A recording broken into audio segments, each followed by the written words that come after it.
Lynnda, welcome to the Live the Width of Your Life podcast. I'm so excited for our conversation today. Thank you so much. I'm so excited to be here. I've been looking at some of your previous podcasts, and I love the way you communicate and the people that you bring on. So thanks for including me. Oh, thank you. Thank you so much. You and I started talking. This happens so often before we hit record. And then I always tell clients, I'm like, no, wait, I want to make sure we hit record, and because there's so much goodness there. And I really want to share a little bit about your background, whatever you think would be most appropriate, because you shared with me that you had a more conventional career and Mhm. background.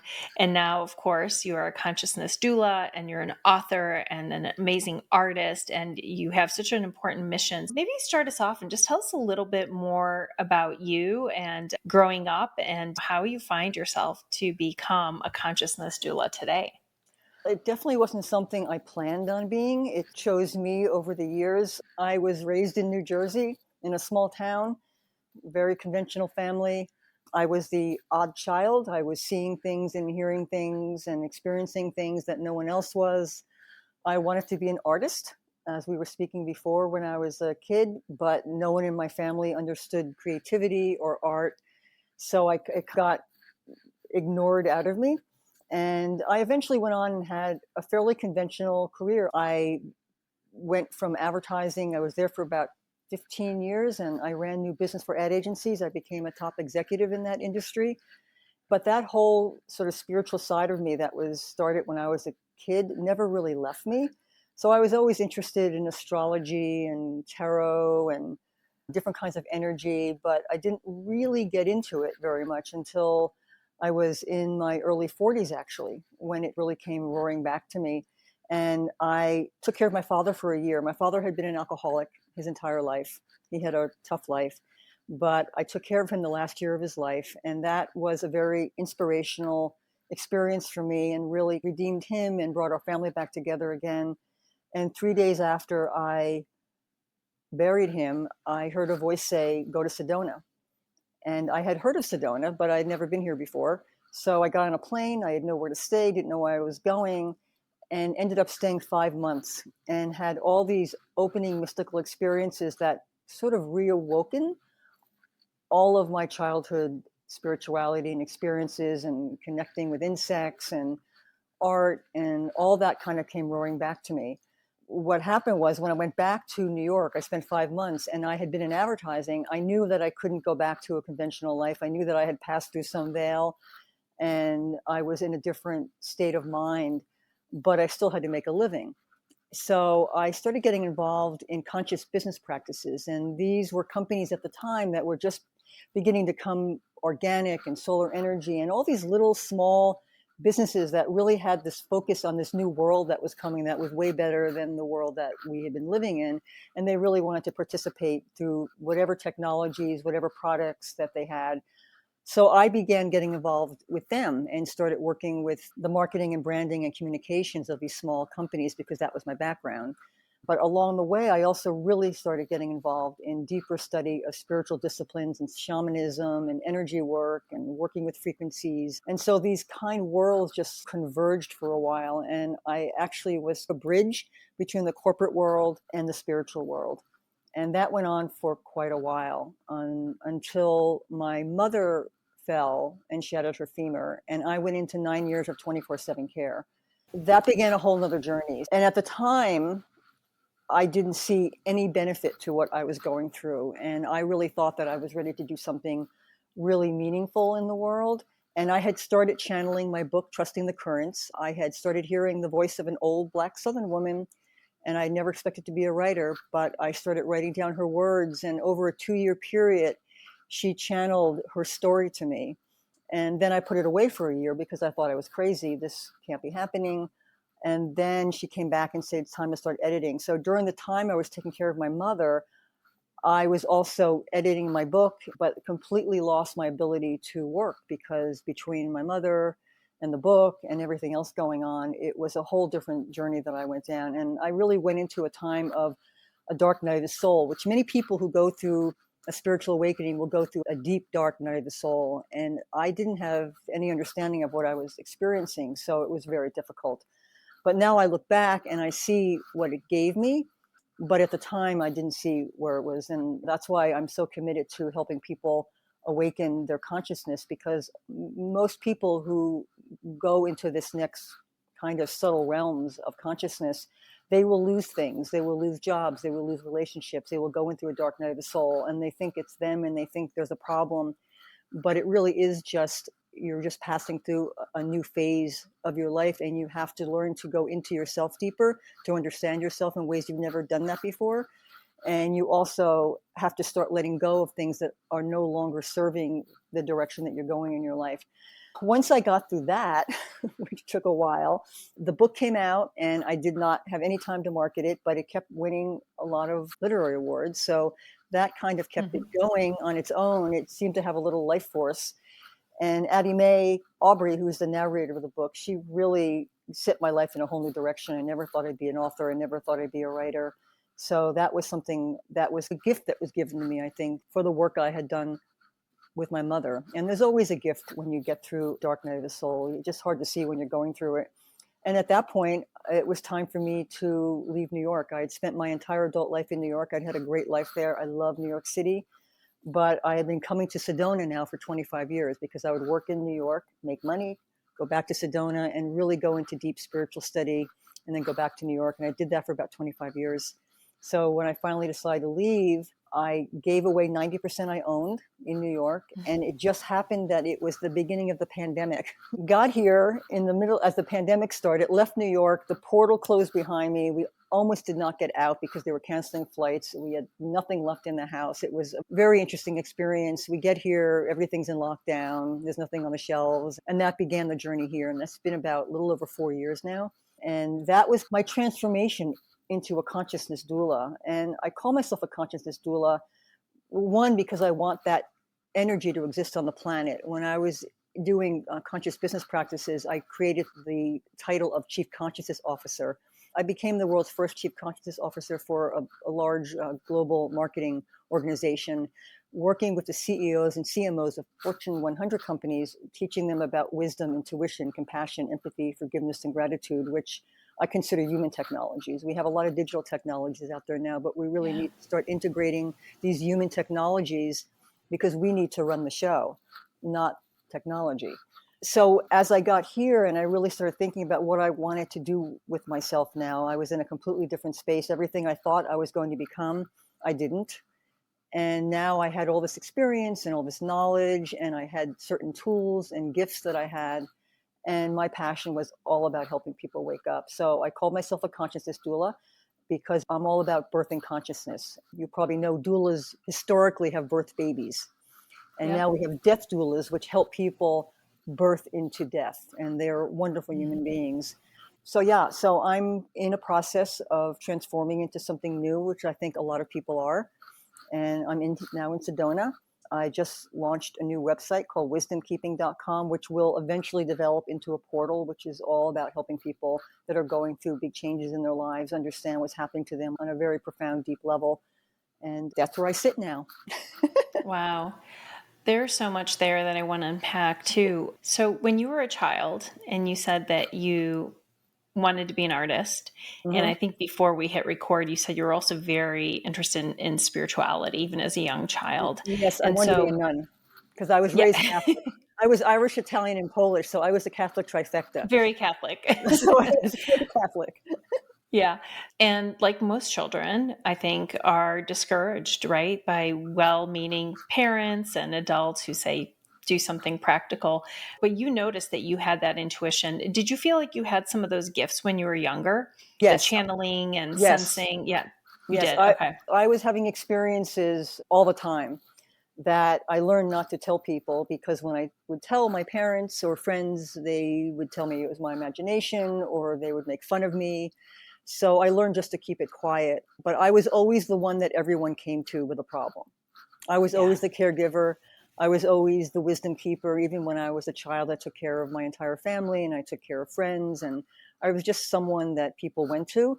And I was very creative. I did a lot of drawing, and I was bringing in all kinds of different energies. I had no idea what I was doing at the time. And Yeah. it did go in deep into submersion for quite a while, I was going into the corporate world and trying to make a living and trying to fit in. But I was always Yeah. the freak in the room as a kid, and I still am. We love all of our freaks, right? The folks that Yes. see the world a little bit differently. So you started to suppress some of these gifts and they do go dormant. I've heard Mm-hmm. others say the same thing, that they can go dormant and you start to tune that out. Take me to the moment where you said that you had this urge, this knowing, or something that told you that you needed to go to Sedona, because I felt that way too. And Mm-hmm. I've never been. And also, I'm like, okay, I'm super curious about it. It looks like maybe I want to do a retreat there. I've never been though. Tell me about what Sedona is like and what drew you in. And once you got there, what happened? Did you feel anything different? I think if you're called here, you have a very different experience than if you just come here to visit, to hike and see the beautiful nature here. But if you're called here, you probably have some kind of deep, profound connection to the earth here. I had heard of Sedona because I had been playing on the spiritual realms for quite a while. And when I was in New York, I was part of a whole spiritual group of people there that were doing all kinds of things, and I would go in and out of it. So I'd heard of Sedona. My father, I took care of him the last year of his life. And 3 days after he died, I was getting up in the morning and I just heard a very clear voice. It wasn't my father's, but it was a clear voice, and it said, "Go to Sedona." And so I got out of the bathroom and I said to my husband, "I'm going to Sedona." And he said, "Where's that?" He said, I went, "It's in Arizona." And I didn't really know why I was going. It was such a pull that I knew I had to go. So about 3 weeks later, I got on a plane. I didn't have any idea why I was going. I didn't know how long I was staying for. I didn't know anything. I just got on a plane. It was really interesting because when my father died, he was in a hospice. And when I walked out of the hospice, there was a old book on a bench, and I picked it up, and it was The Call of the Canyon by Zane Grey. And I didn't know what it was at the time, but it was a story written in the early 1900s about a woman from New York who goes to Sedona. And Oh my gosh. for very different reasons that I was going, but I didn't know what it was. So I put it in my back seat and I cried all the way home from the hospice. And then when I went to Sedona, I took the book with me. And when I got off the plane, I rented a car, and about 10 minutes outside of the airport, my car got a flat. And I pulled up, and there was a fence, and then there was a little hotel, and some guy pulled up behind me, and I climbed over the fence. He threw my bag over the fence, and I checked into the hotel, and they told me they'd have a car for me the next day. And I started reading The Call of the Canyon, and that's when I found out it was all about Sedona, and it was about her going to Sedona, and it was about her she took a leap of faith. And it was, again, for very different reasons. But I read the book that night. And the next morning when I got the car, I drove into Sedona. And I just remember driving into 89A and seeing those red rock mountains and feeling them embrace me and say, "Welcome home." And it was Wow. such a profound experience. So I got the local paper and I started looking for a place to stay. And everything I looked at I didn't want to be there. It was awful. And I ended up checking into this little like bed and breakfast and just started crying and said, "What am I doing here? This is crazy that I came here." And there was one more place to check out. So I called, and it just happened to be down the road from where I was. I checked it out. It was exactly what I was looking for. And I stayed for 5 months. And during those 5 months, all of my childhood experiences and beliefs and love of these frequencies came back to me. And I didn't really know it was happening, but the best I can explain, it was like I was an onion. And I call it your inner resonance signature, which is this one frequency that is you alone, that you're born with. It's like your soul frequency. And when you get born, through like family and religion and school and nation and whatever, you get all these social conditionings or like an onion peel, and they just keep going so that you get lost. That person that is truly you, that knows where you're going and knows what you need, gets lost in culture and gets lost in social conditioning. So as I stayed there for 5 months, all these layers just began to unwind, and I went on raw foods. And I found out later that the Buddhists call it plunging, and it's when you take yourself out of your environment and you go somewhere where you don't know anyone. It's a totally different landscape. You change everything about you. So there is no you for anyone to attach to who knows you. So you begin to lose all this social conditioning, and that Mm. essence starts coming back up again. And that's what happened to me. And so as that essence came back up again, and I felt, and it's not something you think, you actually feel, it's a very visceral experience. You feel, oh, this is me. This is who I am. I'm not the person that I was told I had to be and I learned to be. And it's not like you don't value that, because I learned incredible experiences and tools and skills during that time that I use to this day. But the person that I wanted to be had nothing to do with what I had done.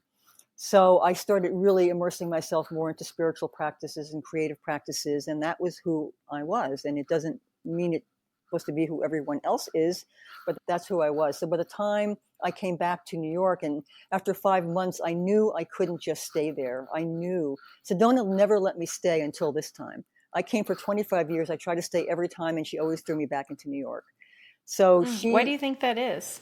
because I wasn't ready, because I had a lot more to do in the world, because I had Mhm. things to clear up. I had a mother to take care of, which I didn't know at the time.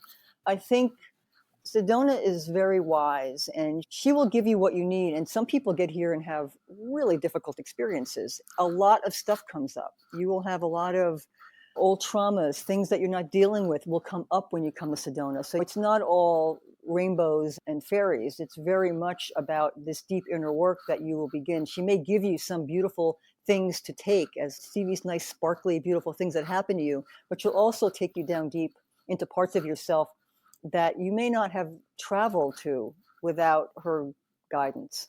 So that was a big part of it too. And it's an ongoing thing. There's no one aha moment and all of a sudden you're this enlightened being. I look at consciousness as like a series of Russian dolls. And you're in this one state of consciousness and you think it's all it is. And you're absolutely positive there's nothing else. Then something happens. And a lot of time it's suffering. Suffering is a big cracker of current consciousness. So you'll have something happen and all of a sudden you'll go into another consciousness. And that can be an awakening process. And then you think that's true. But life, as far as I can tell, is as soon as you get to some place that you actually know that's you, all of a sudden you go somewhere else. But Yeah. again, everyone's got different experiences. And so when you came back, I find this role that you created, the Chief Consciousness Officer, I find this fascinating. What year was this Oh when my you were able to? God. Well, I had tried to get that position when I was in advertising and I was still running new business for advertising agencies. I had just come back from Sedona, and that's when I came up with the idea. So that had to be in the late 90s. It's like a long I time can't. ago. That's amazing to me. I love this idea. And I've actually been thinking so much about the energetics of organizations and Yes. the need for a role like this. How did you sell these companies that this was something that was important? Well, mostly I didn't. I worked for years. I probably tried for 6 years to get an advertising agency to create the position. My philosophy about it and the strategy behind it, because like I said, I'm right brained as much as I am left brain. I just like living in Mhm. my left brain a lot better. So my strategy behind it was, just as when digital technologies came onto the planet and all these weird people that were sitting in garages and building this new technology and talking about this new energy coming in and how it was going to change the world. And mostly people did not believe them. Mostly they were cast aside. I was in advertising when that began. But eventually, what happened was these people started coming together and building their own companies and creating a language. Because once you create language for something, then more people come into the idea. All this language got developed around digital technologies and technology. And what happened was companies at that point had to deal with the fact that these technologies were not going anywhere, and they needed someone within their organizations who understood these technologies and could bring them into their consumers and their partnerships and their employees and all that. So they created the position of a chief technology officer, which still exists today. And my thinking was that we are now coming into a time, even back then, of the human technologies coming in, which are more feminine technologies. Digital technologies are very masculine, they're external. Human technologies are very feminine, they're internal, they're subtle. You have to be quiet and still to listen to them. So the human technologies are wisdom, intuition, compassion, empathy, forgiveness, and gratitude. And just the ability to tap into different things, to come in through your heart, to have heart consciousness be a big part of the way that you create anything. So I thought that we were going to be coming into what we're experiencing now. I always saw this global transformation coming. I didn't know how it was going to appear. I didn't know when. I thought it was going to be a long time ago, but I knew it was coming. And I knew that these technologies were going to be important for the transformation that we were going to have to go through for us to survive as a species. So my thinking was, just as you create a chief technology officer, let's create a chief consciousness officer, someone who understood these technologies and who can bring them in and create these more meaningful relationships with all your different constituents. And I worked for years, probably 6 or 7 years within the advertising industry, trying to convince them to do this, and they just could not see it. And then I met the woman who ran a global futurist marketing organization, and she wanted me to do some business development for her. And I said, okay. But I said, I have this idea for a chief consciousness officer. And she was a futurist. So I gave her the idea, and she asked me who else was doing it. And I said, no one. And she said, okay, I want to do it. So that I worked for a year and a half. And that's when I really started bringing the idea of what this could be. And still, people were not understanding it. It was a very different world than it is right now. And so I worked for about a year and a half. And I really became known as a thought leader in the conscious business practices world, and really had some amazing relationships. And I learned a lot from so many people. And I'm grateful for that organization for giving me the chance to just create that position, because you have to have the words for something to exist. And that's why I'm always choosing titles that don't exist, but I want their energy to exist. So I just hold the space for it in a title. And I decided to leave the company and start my own consultancy. And 4 hours later, my mother fell and shattered her femur. And that's when I went into 9 years of 24/7 care while I was writing the book. So it was a BCAD experience for me. Yeah. It's so interesting when things like that happen, because you can look at it and say, I've got this idea, I'm going to go do it. Like, we're very, okay, I know the actions, I'm going to move forward. And when your mom fell, obviously it's changed everything. And who knew that it would be such an extended period of full care, No right? one, including her No one. doctors. They all thought she was Yeah. getting ready to die. And yet that's when you started channeling the book, Trusting the Current. So, first of all, what did it feel like? What did it sound like for those that maybe have never channeled anything? What did that sound like? And then who is the person that you were channeling? And whose story is this? The funny thing is, I think I have been channeling what I call high knowledge my entire life, because I've always gotten downloads of Mm-hmm. information for people. I'm sitting in front of someone, I get information, I understand what's happening in the world. I've always been prescient that way, and I've always gotten a lot of wisdom knowledge that channeled into me, even when I was a child. But I never really heard a voice before, except for the go to Sedona, which was an anomaly, and it was like a bird flying by. And then it was a what? What was that? But this is before my mother. I was working in the conscious business practices world, and I was working on a project, and I was sitting in my apartment in New York. I started it in New York, although she had made contact with me before that, but I hadn't really paid attention because it was something I'd never experienced before. But I was working on a project, and I was typing something, and all of a sudden I heard an old Black Southern woman say, "It's not what happened to me that matters."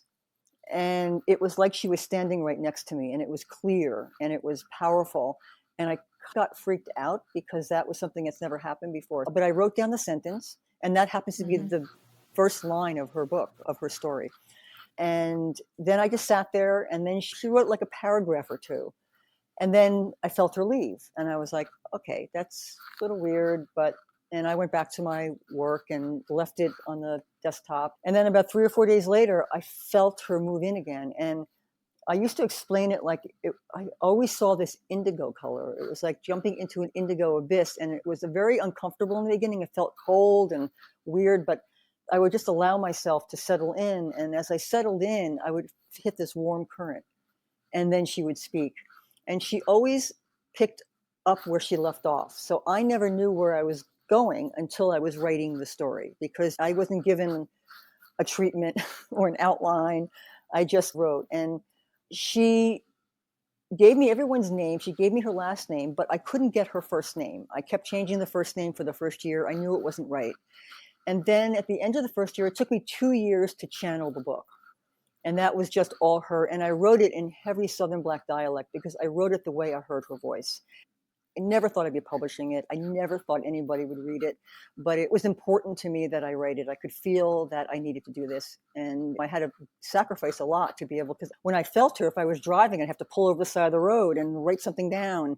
Because if I didn't write it right when she was telling me, I might remember the content, the context, but I wouldn't remember the words. And the way the words lay on the page were very important to her. They had to have a certain frequency in the way that they were arranged. That's why it took me 10 years to write the book. But it took me 2 years to channel it and 8 years to edit it. About a year into it, I am watching television, and it's the anniversary of the Birmingham church bombings that killed the 4 little girls. And I see the photographs of the 4 little girls, and one of them was Addie Mae Collins. And as soon as I saw her photograph, it was like my heart exploded. And I knew it was, no, I don't think she was Addie Mae Collins, but there was something about that energy that wanted to be heard. And I felt that was her name. So I named the character Addie Mae. And for the rest of the time that I wrote the book, I had a photograph of Addie Mae Collins taped to my computer. And I always wrote to her. And all the characters are African American. They're all from the South. She's a young girl in the story. I'm a middle-aged white woman from New York. There was nothing that would say I should do this. And I did get a lot of flack about that, but I couldn't help it because that was just what happened. And then she told me to go back to Sedona, and I started and then I finished channeling the book in Sedona, and all the nature in the book, and there's a lot of it because nature is a big character in the book, comes from my experiences in Sedona. I was going to ask if you had any trepidation writing the book as a white woman, and also saying, okay, I channeled this. I'm not making it up. I'm not trying to take on anyone else's story. But you said it won awards, like even without marketing and even though you weren't actively promoting it. So tell me a little bit about what that was like. This has been a long journey. This has been the most profound experience of my life, was writing this book, as far as the direction my life took. My mother was another one, but this was someone who expanded my consciousness. This woman probably had more influence on me than any other person, because she was also my mentor in a lot of ways, my wisdom mentor. She was very wise. So when I first started, I wrote it for 2 years. I put it away because I thought, I'm never going to publish this thing. And then about a year later, she said, it's time. And that's when I was taking care of my mother. And then I did 8 years of editing it. So there's a ton of backstory to this, which I won't go into. But what happened was, by the time I was ready to publish it, I didn't really know what to do with it. And I knew that it was going to be challenged. And I didn't blame anyone for that, because I could see, and particularly if you don't read it, once someone reads it, I never have any problem again. It's just getting them to read it, to see how the book is put together and the way it's worked. And I have a prologue and an epilogue. The prologue talks about how the book came to me, and the epilogue talks about what the book did for me. She was so influential. So I had to do with it. Do I find an agent? And I found agents. People didn't want to carry me because I was a white woman writing about a Black family. And that went on for quite a while.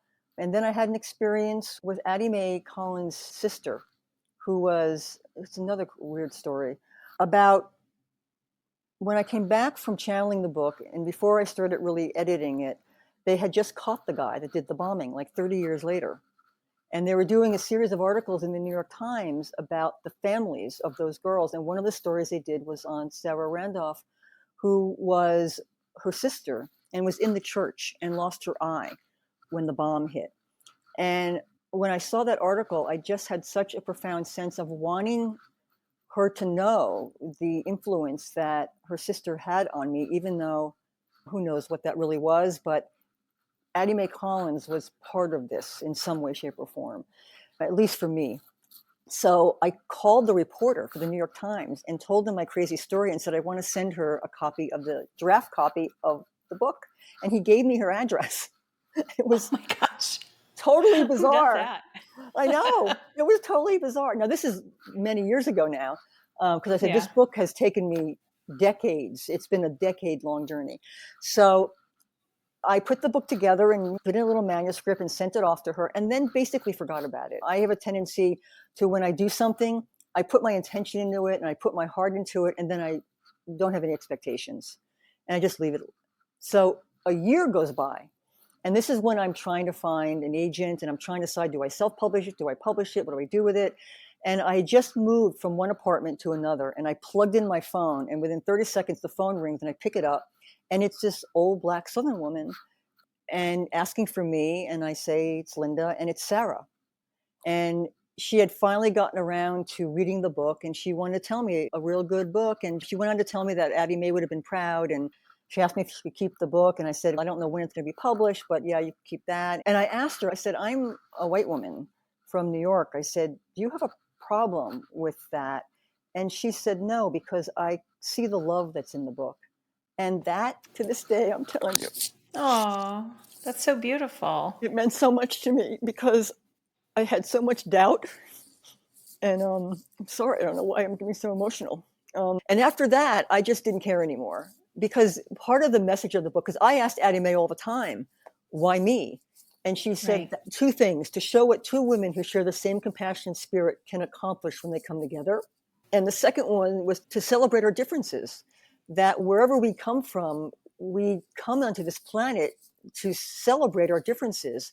And we go back to this. I remember her telling me, we come from the same white light of God, and we go back to the same white light of God. And we come here to become all the different colors of the rainbow so that we can see ourselves through other eyes. It's such a gift. And yet Yeah. we don't realize what a gift it is. So yeah, so there was a lot of problem around that, but I have less problem now. I guess maybe because it has won a bunch of awards. And the first award I entered when I was in the middle of taking care of my mother was the Nautilus Book Awards, and they were awards that were books that did something good for the planet. And they, at the time, they only had one fiction award. And so I entered the award, and I was deeply taking care of my mother, and I didn't do anything else for marketing. And months went by, and I knew that they were announcing, and I was in such a difficult place, and I really needed some sign.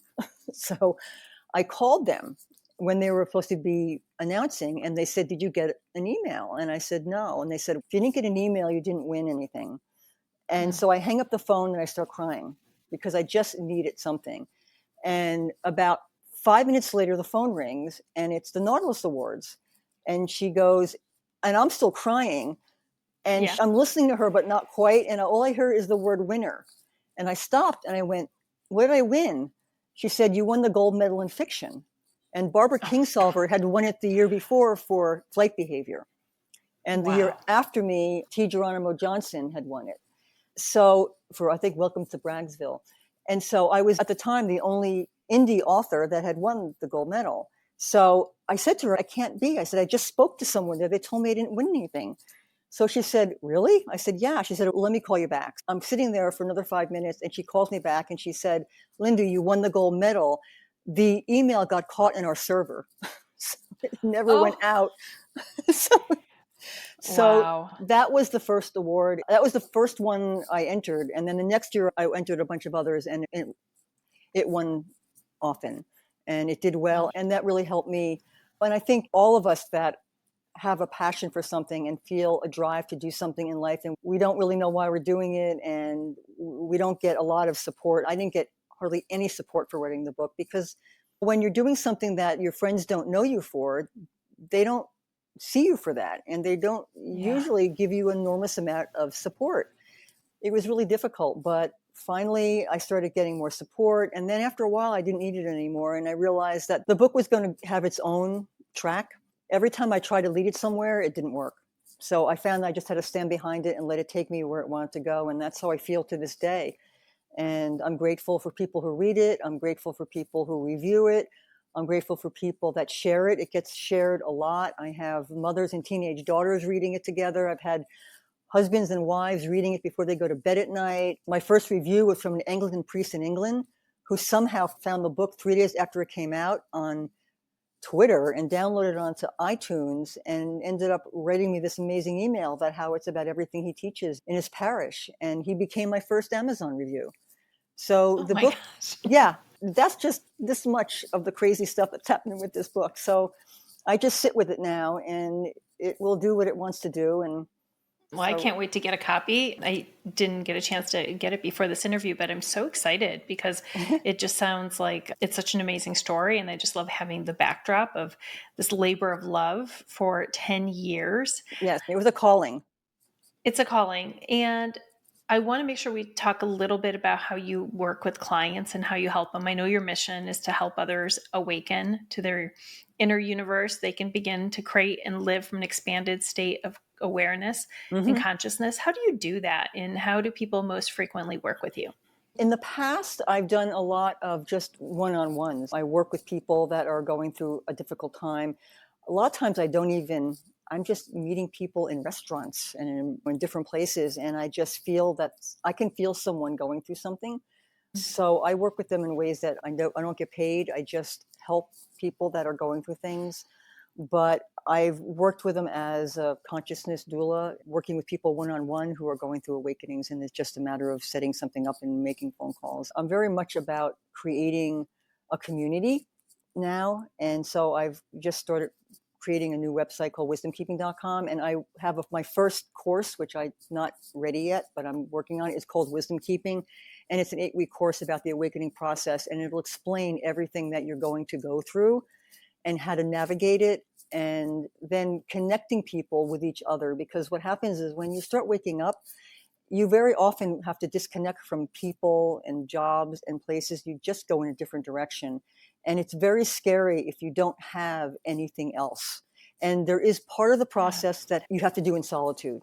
So if you're going through it and you feel like you're totally alone and you're lonely and you've lost everything, it's normal.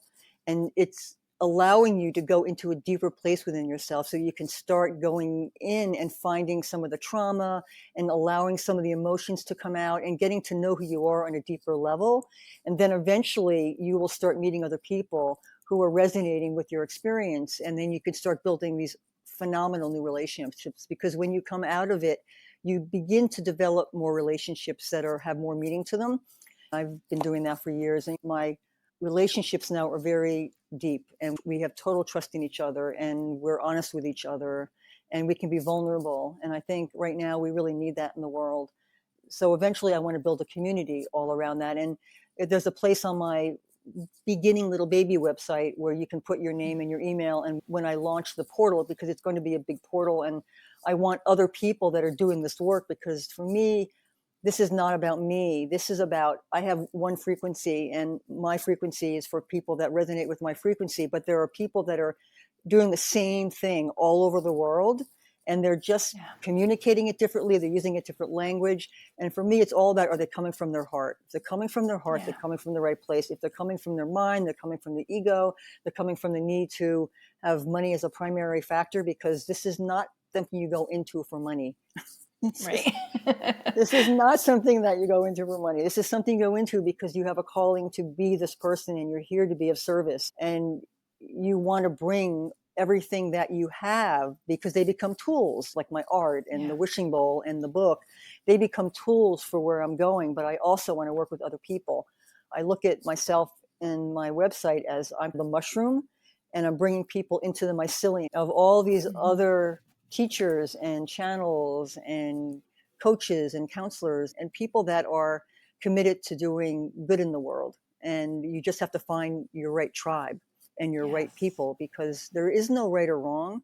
Truth is really is a prism, and we don't really know anything. We have a lot of Mhm. belief systems, but our only true moment of knowing is death, because we're either going somewhere after that or we're not. Everything else is just belief systems that we've built up based on what we want to believe, what we believe in other people saying to us, and what we've been programmed to understand. And that's fine, because if you don't have those, I call them reality nests. They're like reality nests that we create so that we don't go insane.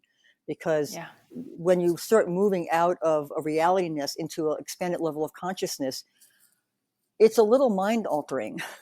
So you have to be grounded, and you have to have support. And you have to stay in that reality nest to a certain degree, because you'll float away off the planet. And a lot of people do that too Mm. as they go through the awakening process. They get caught up in the glamour and everything, and it becomes difficult. But yeah, so I work with many different ways, and I don't really have an exact process. And I Yeah. want to work more with groups and with intimates. I call them intimates. I want to work with 4 to 8 people that know each other, and we focus on one topic, because it's not about me, it's about them working with each other to get to where they want to go together. And those are things I'll be doing with my new website. That's wonderful. We'll Yeah. definitely include the links. Lynnda, I ask everyone a final question, Yeah. which is tied to the title of the podcast, which is, what does it mean for you to live the width of your life? I think taking risk, because you can't have width or depth without taking risks, because you have to go into the unknown. We're all on this road that we're programmed to be on, but when you start going off the road, then you make the road wider. But that road in the beginning is full of weeds and rocks and all these things you stumble over. I think it's about taking risks and having faith that there's something else beyond where you are. And I like going as far as I can go. And I don't think there's ever an ending in this life. I think you just decide, I like it here, I'm going to stay here for the rest of my life. And that's perfectly fine. Or Yeah. some of us, particularly the artists out there, they realize that they're always going to be pushing outside the corral. They're always kicking at the stall to see what's beyond. They want more width, they want more height, they want more depth. I think taking risk. I love that. Thank you, Lynnda, so much. And thank you for the beautiful work that you are doing in this world. We'll be sure to Oh, include all the links. very And grateful.